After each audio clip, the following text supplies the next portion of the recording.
तो इस प्रकार से गांव का गांव मुसलमान होता चला गया। फिर उनका शासन आ गया, फिर शासन के फिर तलवार की धार पर मुसलमान बने। सब हिंदू हैं।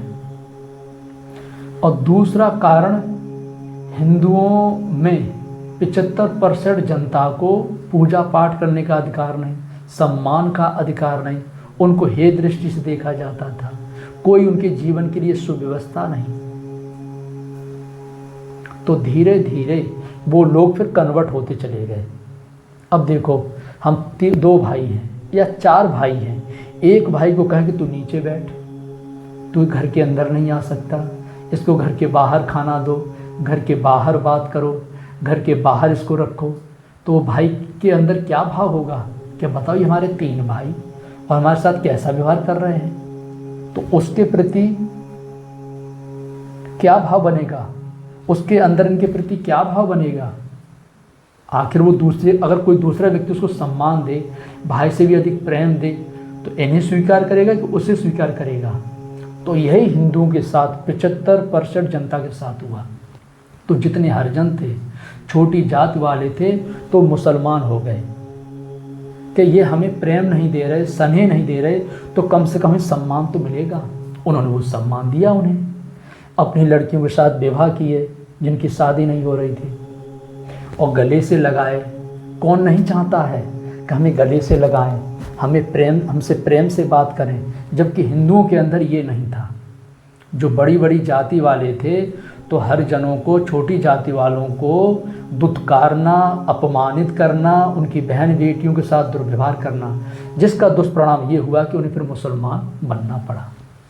दूसरी बात, साथ में खाना नहीं खा सकते थे, मतलब एकदम बहिष्कृत थे, जिस बहिष्कृत ने उनको मुसलमान होने पर मजबूर कर दिया। ऐसे ही ईसाइयों ने क्या दिया?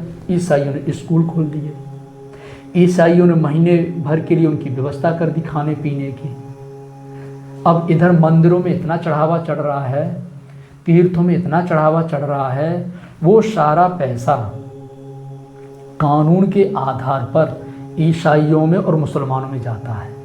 वो हिंदुओं का पैसा हिंदू के काम नहीं आ रहा है। ये सुप्रीम कोर्ट एक वकील साहब ने बताया है अभी अभी, कि जितना हिंदुओं के धर्म स्थानों में जो पैसा चढ़ता है मंदिरों में और तीर्थों में, वो सरकार के कानून के माध्यम से वो सारा पैसा मुसलमानों में जाता है, जो वहाँ पर मौलवी हैं उनको तनख्वाह के रूप में, जो मदरसे में मास्टर हैं उनके पास, और ईसाइयों के पास जो पादरी हैं। अब जब यहाँ हम पूजा पाठ हम कर रहे हैं, पैसा हम चढ़ा रहे हैं और जा कहीं और रहा है। अब हमको जब कोई व्यवस्था मिल ही नहीं रही, तो हम ईसाई नहीं बने, मुसलमान नहीं बने, तो फिर क्या बने? हिंदू बन के क्या करेंगे? 2 वक्त की रोटी भी नहीं मिल रही, जो आज 10 साल में मोदी जी ने किया है, जो सम्मान दिया है, जो प्रेम दिया है। अब हमारे धर्म गुरु तो नहीं है वो जो ये काम कर गए, कुछ बचे हुए हैं जो अभी भी लकीर पीट रहे हैं। कभी बड़ व्यवस्था की दुहाई देते, कभी जाति पाति की दुहाई देते हैं।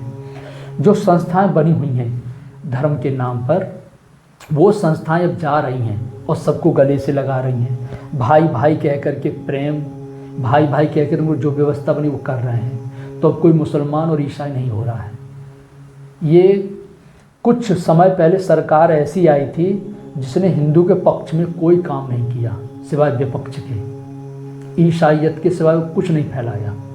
ईसाई बाहर से कितने आए हैं परिवार के साथ, कितने लड़का बच्चा पैदा किए। विदेश में जितने ईसाई हैं 1 या 2 लड़के बच्चे होते हैं। अब उनका तो परिवार भी नहीं आया, सब हिंदू ही तो ईसाई हैं। जितने आदिवासी हैं जंगल में रहने वाले, अब बेचारे वो अनपढ़, कि वहाँ कोई स्कूल था ही नहीं। अगर वहाँ कोई स्कूल होता, वो पढ़े लिखे होते तो नहीं ईसाई बनते। बोले हम ईसाई क्यों बने, ये तो कोई धर्म है नहीं। तो उन्होंने ईसाइयों ने वहाँ स्कूल खोल दिए। अब स्कूल खोल उनके बच्चे पढ़ने जाने लगे, वो भी फ्री में। ऊपर से खर्चा की व्यवस्था बना दिए कि तुम्हें इतना खाने को अनाज मिलेगा, इतना तुम्हें रुपया मिलेगा। अब ये व्यवस्था किसी को मिलेगी जिसको कोई व्यवस्था नहीं, तो कुछ भी हो सकता है। जितने पंडित हैं ना, अभी ये आरक्षण हो जाए तो पंडित लोगों को ये आरक्षण मिल रहा है खाने पीने के, और इस संप्रदाय को वो कर लें, अटेंड कर लें, सब ब्राह्मण घुस बैठेंगे और ब्राह्मण नहीं कोई भी व्यक्ति जा सकता है।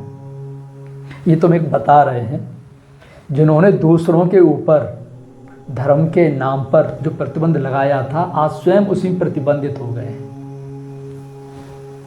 अब तो जगह जगह मंदिरों में शूद्रों को भी, हरिजनों को भी पालकी में बिठा बिठा करके दर्शन के लिए ले जाते हैं। और जिसको खाना पीना धर्म बता रहे थे, होटल में जाते हो, जिस प्लेट में मुसलमान खाता है, ईसाई खाता है, चोर डाकू खाता, उसी में ब्राह्मण देवता भी खाते हैं।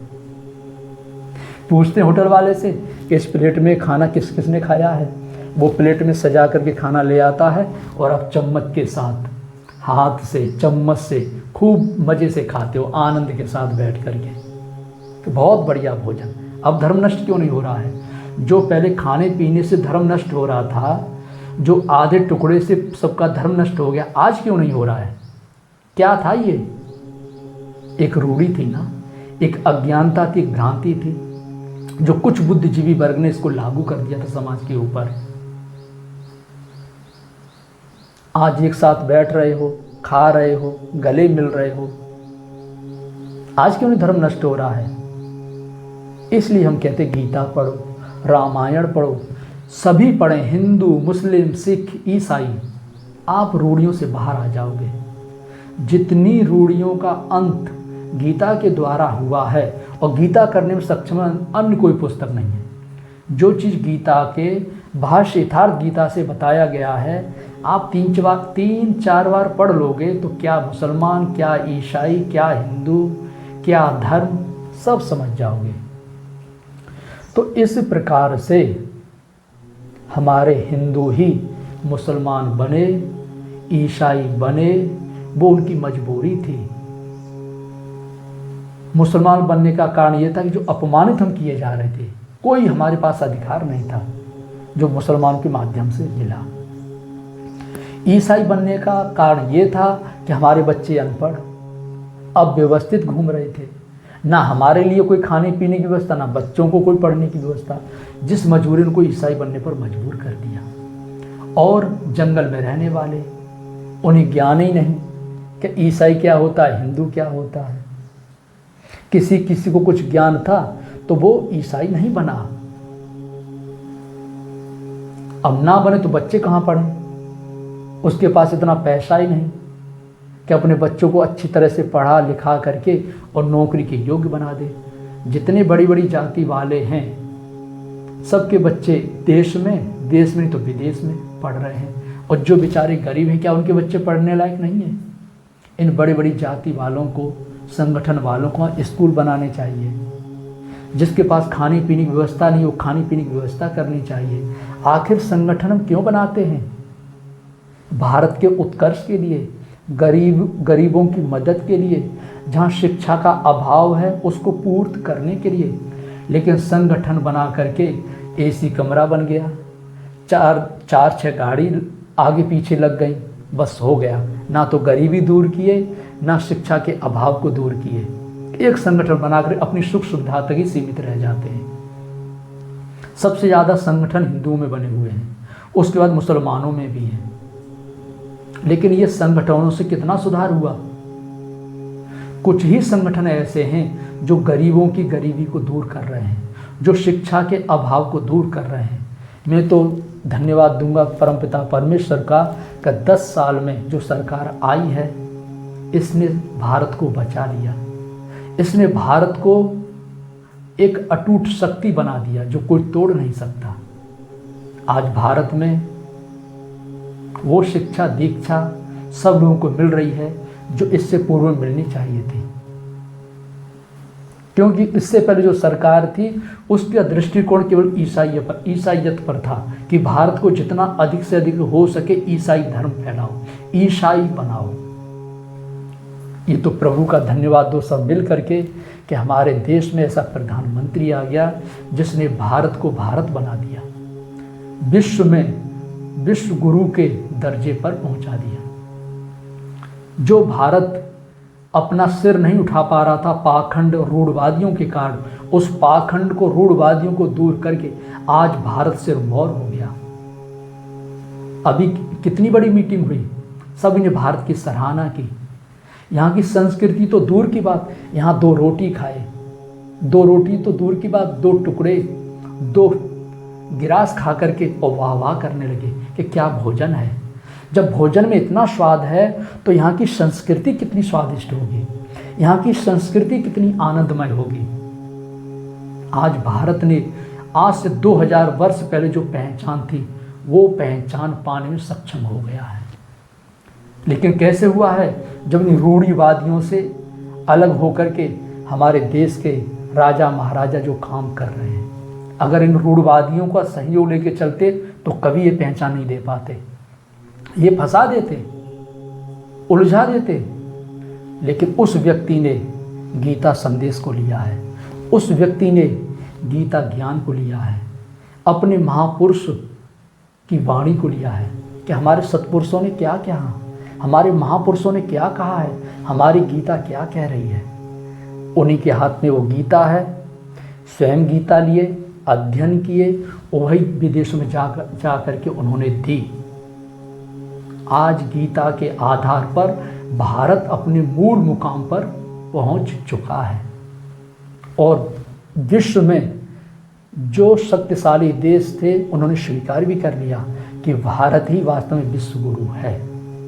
भारत ही पूर्ण सक्षम है हर मार्ग में, धर्म के मार्ग में, शस्त्र के मार्ग में, शूरवीरता के मार्ग में, भक्ति के मार्ग में, राजनीति के मार्ग में, खोज वैज्ञानिक के मार्ग में। तो आज सौभाग्य है कि हम सब सुरक्षित हो गए भगवान की कृपा से, जो ऐसे पीएमजी मिले, जो भारत को एक पहचान दी, जो भारत को विश्व शक्ति में सर्वप्रथम स्थान प्रदान हुआ। तो गीता को जो भी पढ़ेगा, चाहे पीएम पढ़े, चाहे सीएम पढ़े, चाहे मिनिस्टर पढ़े, चाहे जन पढ़े, गरीब पढ़े, अमीर पढ़े, सभी को ज्ञान का प्रकाश मिलेगा। रूढ़वादी और पाखंडियों से मुक्ति पा जाओगे। हमारा मूल उद्गम क्या है, मूल उद्देश्य क्या है, उसे पा जाओगे। तो वास्तव में बुरे हम हैं नहीं, हमको बुरा बना दिया जाता है धर्म की धौंस दे करके, धर्म के नाम पर नाना प्रकार की रूढ़ियाँ और नाना प्रकार के पाखंड को बता करके। इससे बचने का मार्ग नाम का जाप करो, गीता रामायण का अध्ययन करो, सत्पुरुष और सद्गुरुओं का सानिध्य लो। धर्म एक है, एक परम तत्व परमात्मा को धारण करके लग गया वही धार्मिक है। जो मोहम्मद साहब कह रहे हैं एक अल्लाह पूजनीय, वही कबीर कह रहे हैं, वही तुलसीदास कह रहे हैं, वही ईशु कह रहे हैं कि एक ही परमात्मा जर्रे जर्रे में है। यही अकबाल कह रहे हैं, मंसूर कह रहे हैं, यही मूसा कह रहे हैं, तबरेज कह रहे हैं। कृष्ण ने कहा, अगस्त ने कहा, राम ने कहा, वशिष्ठ ने कहा, वाल्मीकि जी ने कहा, एक ईश्वर, एक परमात्मा। अब एक परमात्मा को माने तो मुसलमान, ना माने तो हिंदू। ये कौन परिभाषा हुई हिंदू की? अरे हम ही लोगों ने एक ईश्वर की पूजा बताई थी, जो आज मुसलमान एक हैं, जो बता रहे हैं। कृष्ण भगवान गीता में देखो, एक ईश्वर छोड़ के कोई दूसरा ईश्वर आ रहा है। सर्वशक्तिमान एक परमात्मा ही है, उसी के प्रकाश से सभी प्रकाशमान हैं। ओ